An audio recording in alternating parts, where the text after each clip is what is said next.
Well, it's 9:30 at night here in Kentucky. I've already had my afternoon nap and I'm going to be up for a little while.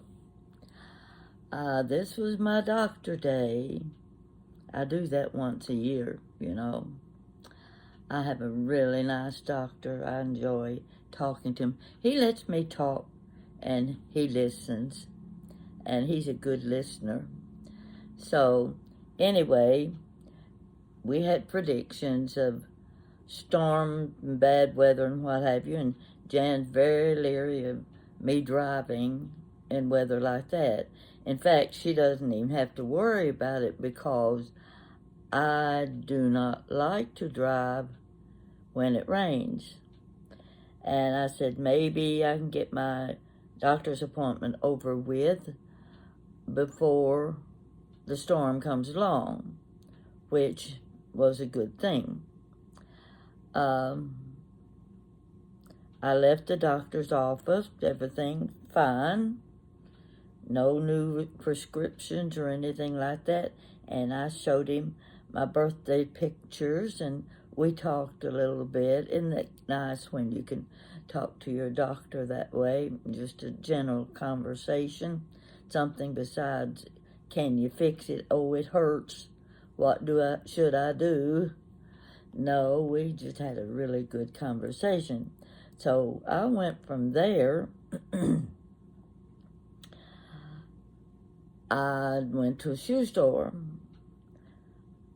Those great big shoe stores, all I got tennis shoes and high heels. And I fall in the middle of those. I don't like either one of them. So I said, well, this is a waste of time. So I went to Marshall's, and then I remembered, that's right, Marshall's carries shoes too. In fact, I bought a pair of summer sandals.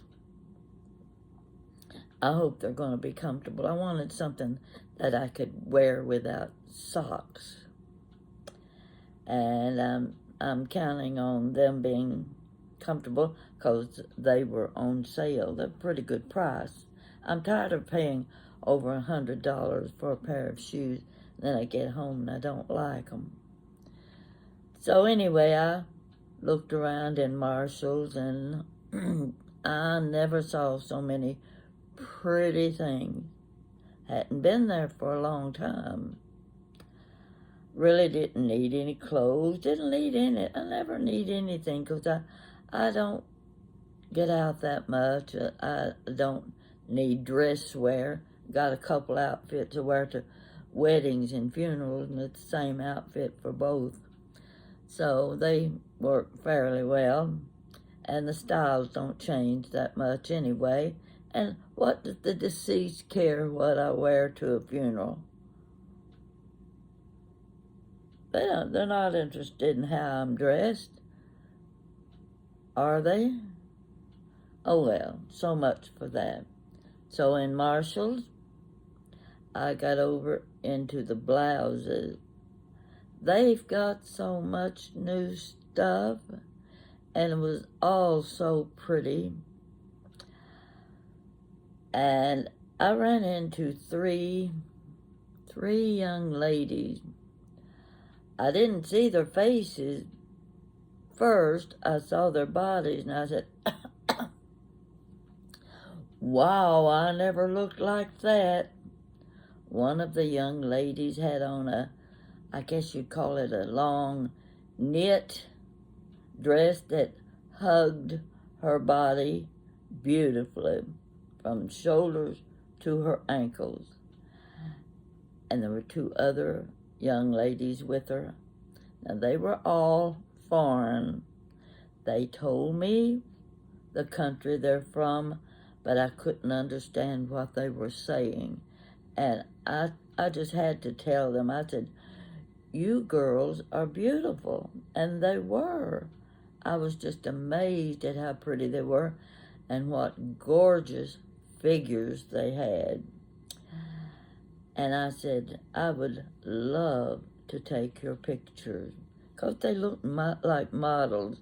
First, when I asked where they were from, and they said they were here, going to school here, I said, "Oh, are you at the University of Kentucky?" And they said, "Yes." And I said, "What year are you in?" And one of them said, "I'm in my third year." Now, they spoke English very well, and I just couldn't get over how beautiful the girls were. But when I mentioned taking their picture, they said no. And I said, "I understand. That's fine. I just think you are so pretty. I just wanted to have a picture of you." So anyway, that was my downfall for the day. So I walked out of Marshall's with a pair of shoes and 6 blouses. You'll get to see them one at a time. 6 blouses. I don't go anywhere to wear 6 blouses. Well, what that means is I'm not going to be shopping again for a long time. I'm going to have to wear these clothes first before I go back for more. So I finished that, and I got to thinking, by that time it was about 2 o'clock in the afternoon, and I hadn't had a bite to eat, and I got the feeling, whoa, if this is working on me, I may get a little bit dizzy. I got to get something to eat. So I went in a little Culver's restaurant. They were pretty busy. It'd been a long time since I'd been there, so I ordered a chicken sandwich, which I wouldn't say that was the best choice, but the French fries were good.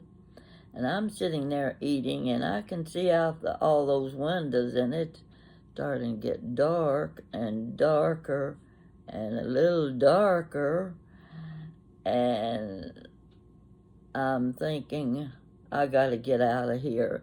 So I wrapped up what left over, threw it away, and out the door I went. And just in time, because those raindrops were big ones. And I thought, Lord, just get me home, which is the best route to take, because by 3 o'clock in the afternoon, people are getting off work and kids are getting out of school. But it occurred to me, wait a minute, the kids are already out of school for the summer. The school buses aren't going to be in my way. But I was still very edgy about the way the wind was starting to blow, and the sky was getting dark. I was lucky. I got home. It was already raining, but I happened to have an umbrella in my car, so I got in the house. But first I came through the front door, and the doorman was sitting there, and when he saw me, he grinned real big. And I said, "You've had a phone call, haven't you?" And he said, "Yes, and you're in trouble. Jan had already called. I didn't answer the phone. Uh-oh. I'd been gone about 4 hours. I ought to be back because, mainly, the sky was looking pretty bad, and I didn't need to be out in that weather." So I said, yeah, I knew she would call and check on me. So as soon as I got back to my condo, I sent her a message, and I said, "I'm home." And that was okay. Cleared the air there. Well, I was a little bit on the tired side. Got me something to drink and took me a nap. And then later in the day, I thought I'd check my YouTube messages. There's one young lady. I don't know how old she is, but she's younger than I am, so that makes her a young lady.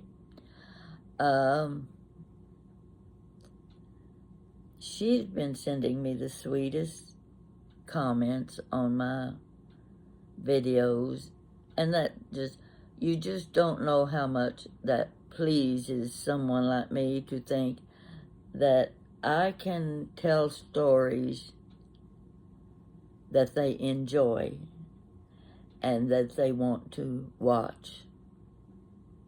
So I'm so pleased. And she lives way out west in the state of Washington. I've never been there, but I'd love to go sometime. A little late in life for me to be wandering around the United States and states I don't know anything about. But anyway, it would be kind of nice to get to travel a little bit and see where other people live and how they live. And she asked me what it was like in Kentucky, and I hope she appreciated the answer I gave her about the state of Kentucky. I think she will. I think she'll get a kick out of it. So anyway, I went to my notes. Oh boy, let's see if I've still got them here. Wouldn't you know? Let me bring it up and see if I've still got it. I just hate. Oh, I got to reading some of my old stories that I've written. And I kind of liked what I was reading. And I thought, I don't know if I have posted these stories or not. I wouldn't know what the heading would be and what to look for.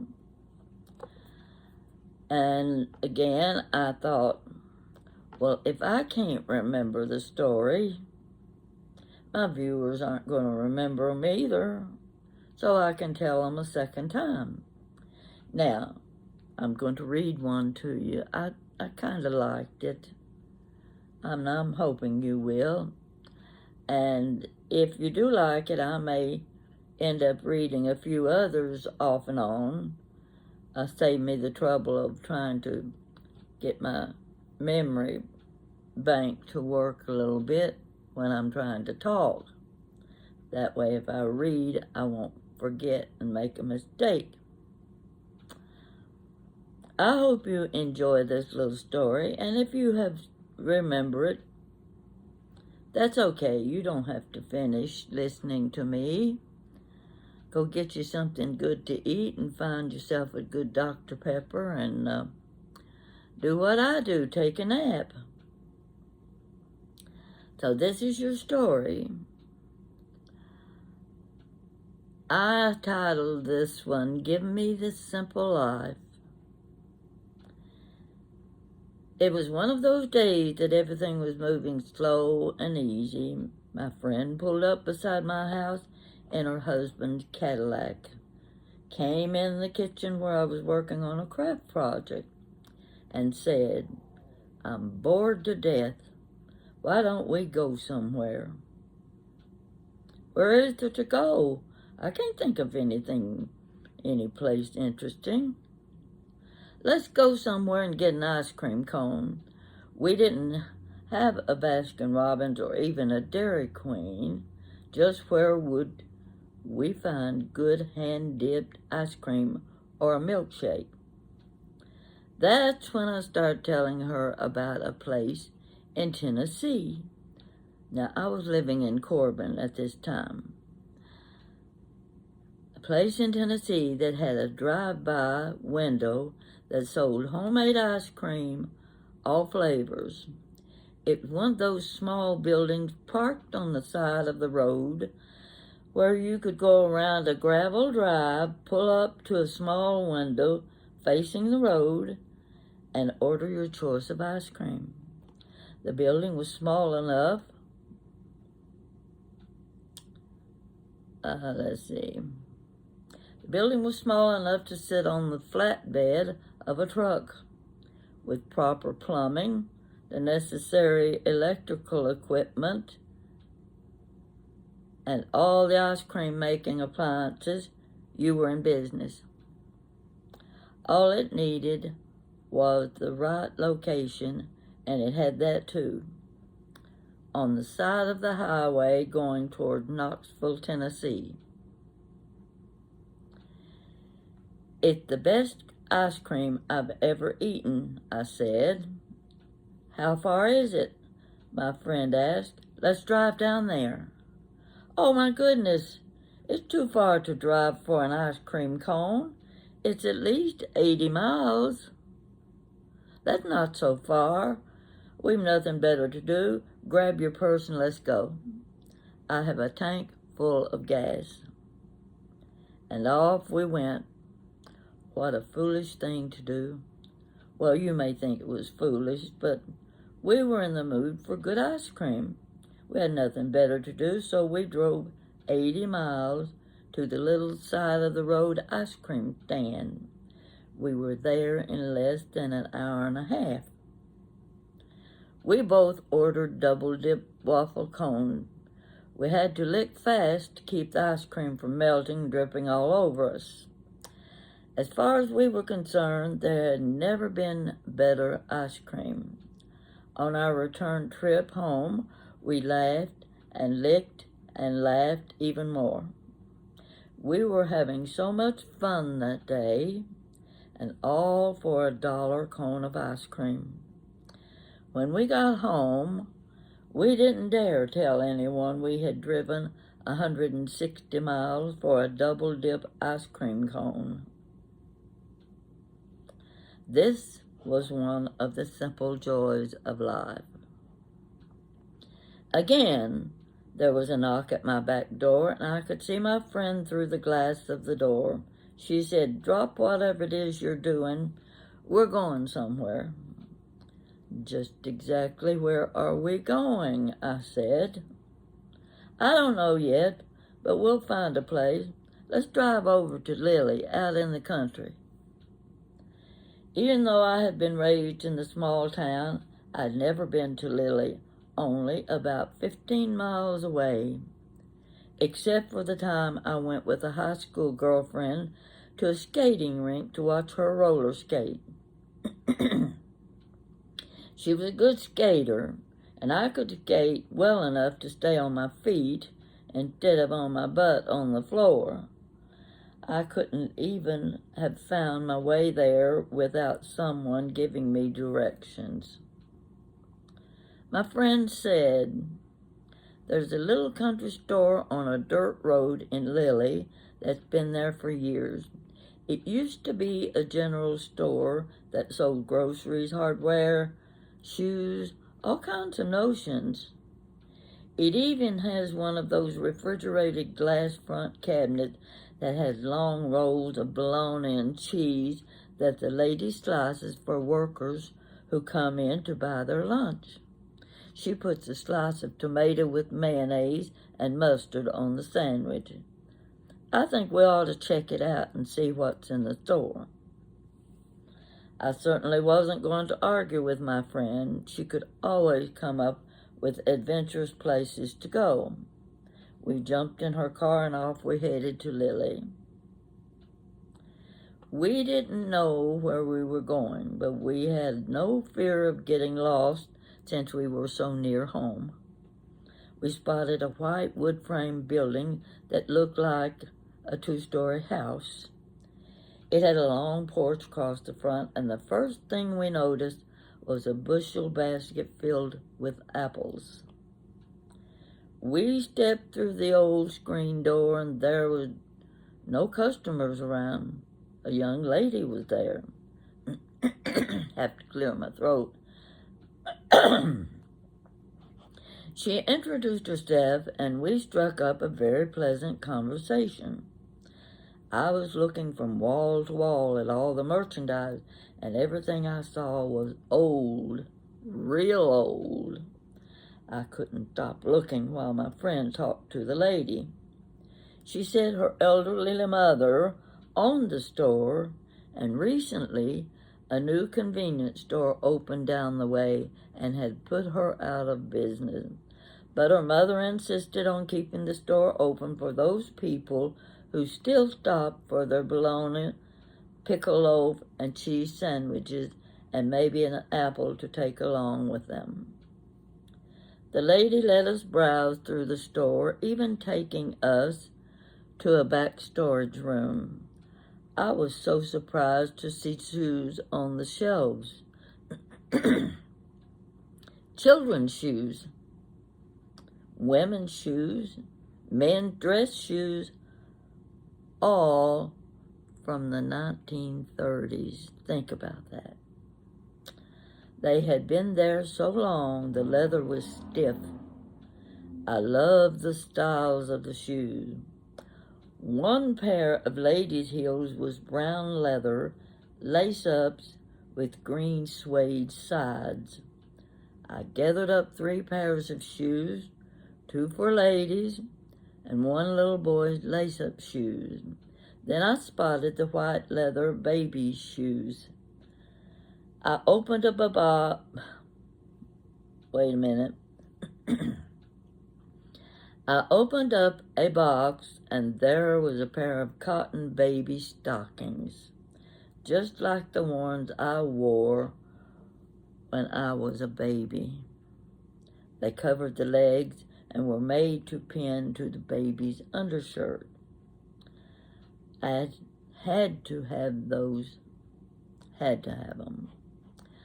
Dusty boxes of notions were opened to reveal various packages of ribbons, rickrack, lace trim, even cards of buttons, all from the 1930s.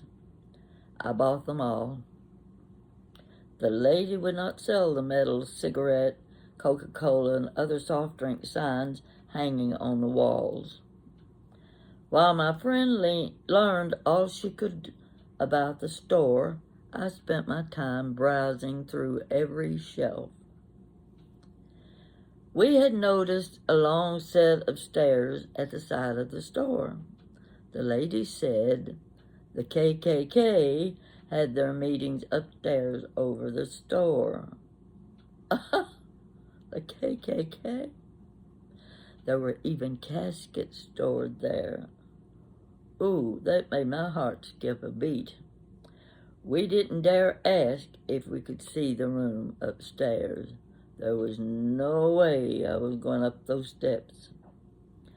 Our arms were filled as we left the little store, but there was one last thing we had to buy, an apple to eat while we drove.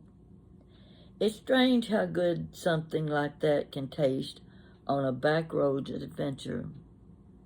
Juice was running down our arms. Even the small cans of Vienna sausages, and most people around those parts call them Vienna. That's just a country way of speaking. Small cans of Vienna sausages and crackers were delicious. We had to take them down with a cold bottle of pop. That's what they call them in Kentucky, is pop. We made a couple more trips back to the country store before it closed for good. The last time, my friend bought 2 pairs of children's cotton knit long underwear. You've probably never seen this kind of underwear. Your children, I'm sure, would have no idea about this kind of underwear, but I remember it in elementary school because in the winter time, you wore the cotton winter underwear under your clothes. You needed them to stay warm. Okay. My friend had 2 young daughters, and she thought the underwear would be perfect as winter pajamas. I took the underwear home with me, sewed narrow lace down the front opening, around the edge of the sleeves. Let's see, where'd I go? Okay. And along the flap that buttoned across the back. Now, you know what I'm talking about when I say the flap. Sometimes the flap had elastic Sometimes it buttoned. That was no fun when in school when you had to go to the restroom and drop the flap to use the bathroom. Okay. A small ribbon was tied at the neck opening. They were perfect as Christmas gifts for the girls. We never visited the country store again. And I understand that later on, the store was torn down. That's history for you. Now, in my neighborhood, we had Elsie's store. I've told you stories about Elsie. Elsie was kind of like the Gothic couple. She was a fixture in the neighborhood. All of the women, the majority of the women did not have jobs. They were stay-at-home mothers. And if there was a car in the family, the husband used the car for his work. So the women walked to town. They walked to their neighbors to visit. They walked to Elsie's store. And they usually came out with a big brown paper poke filled with their groceries. I've also told a story about the brown paper poke. That's what it used to be called. Your grocery bag, your paper sack. My former sister-in-law, when she was first married, moved to Louisville. She goes shopping at the A&P, and when she's paying for her groceries, she said to the clerk, "Could I have one of those pokes?" And she pointed. And the clerk said, "Now, a what? Could I have one of those pokes?" The clerk looked over. What in the world is this girl talking about? And she said, "This?" She said, "Yes. Yeah, paper poke." Well, she soon learned they didn't call a grocery bag a poke in Louisville, Kentucky. That was probably one of the first lessons she learned. Now, at Elsie's store, you got the same thing. Elsie's store had a big pot-bellied stove right in the middle of the floor. And in the wintertime, her husband, Herbert, he was a farmer. Their farm was about 20 miles down the road, and that's what he did most of the time, worked on the farm. And so in the wintertime, he hung around the little grocery store, and he'd prop his feet up in front of the old pot-bellied stove, coal bucket beside him, and when the kids would come in, he'd sit there and tell them stories. There's nothing like being a kid and having someone like that who tell you the old-time stories. Oh, they don't do those things anymore. No, they just don't. But he was sort of a fixture in the store in the wintertime. Elsie did all the work. She was the owner, and she had the prettiest big brass cash register you ever saw. It was one of those that had the little tablets that you put your list of groceries on, and all of the neighbors had charge accounts. They'd buy their groceries, she'd put their little tablet page up in the cash register. I don't know how many of those tablets it held, but that was the record of the groceries they bought from week to week, and then on payday they came in and paid their full bill. That's what Mama did. So in the middle of the floor, I already said the potbelly stove was in the middle of the floor, but over from it was the great big pop box. The great big red metal box filled with ice and water. And all the soft drinks were in there, and if you wanted a Coke or if you wanted a grape soda or an orange crush, you had to reach your hand down in that ice water, and let me tell you, you've never felt anything colder than that. And you had to feel around to find the drink that you wanted if you were wanting a cold drink. Because most of the kids, when they got their soft drink, they stood around outside Elsie's store talking to each other, riding their bicycles, so they always wanted a cold soft drink. And big blocks of ice inside that big box. Oh, there's so many things. She had her big butcher block. My dream for years and years was to have a butcher block in my kitchen. Oh, they were those old ones, not the new ones, the old ones. And it was behind her meat counter. Elsie had this great big butcher knife. I'm talking about a butcher knife. Big. People would come in, and when they bought sliced bologna, you didn't get it in a package like you do at Kroger with 15 slices in it. No, Elsie pulled that big long roll of bologna out of the case, and I don't need my glasses now. Now you can see my eyes. Okay, they're kind of tired eyes tonight. So, she'd pull that roll of bologna out, and you said, I want 6 slices. She'd slice it with the butcher knife on the big butcher block. You'd stand and watch her slice that bologna. It'd be a ½ inch thick on one edge, and by the time she got down to the bottom edge, it was paper thin. There was no rhyme or reason for what each slice of bologna was going to look like, but that didn't matter. It was the best bologna in town, and when you made a sandwich with that, you had a sandwich. So I remember when Elsie got her slicing machine. I'm just telling you, that's like somebody saying they got a new car.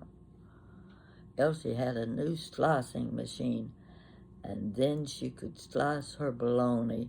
Every slice was even the same. That was big time stuff. Yeah. Practically, the whole neighborhood practically celebrated when Elsie got her meat slicing machine. But I still like to watch her. I could see through the meat case, all of her meat's inside the case, and I could watch her slice the bologna and the ham and things on her butcher block. I don't know if that butcher knife ever got washed or not, but I don't remember anybody ever getting sick. If you got sick, it was because you played out in the cold too long and you got a cold. Didn't have anything to do with what you ate. So there's so many stories that could be told from Elsie's store. She was like a second mother to the neighborhood kids. They hung around outside. It was a little gravel park. Well, there wasn't any room for parking. You parked on the street. But the kids would play out in front of the store, and when the mothers were wondering where the kids were. They could look out the window and look down the street or over the hill. Yeah, the kids gathered out in front of Elsie's store. One or two of them owned bicycles. We never owned a bicycle, none of us kids in the family, until my brother was about 12 years old, and he was the youngest in the family. So, and he was the only boy then. See, there was 7 girls, and my brother Don was 12 years old, and that was the year he got a new bicycle for his birthday. That was about the same year that Gone with the Wind was on at the movie theater. I was 12, 13, 14, 15. I was 15 years old. He was 12. We had both been to see the 3-hour-long movie of Gone with the Wind.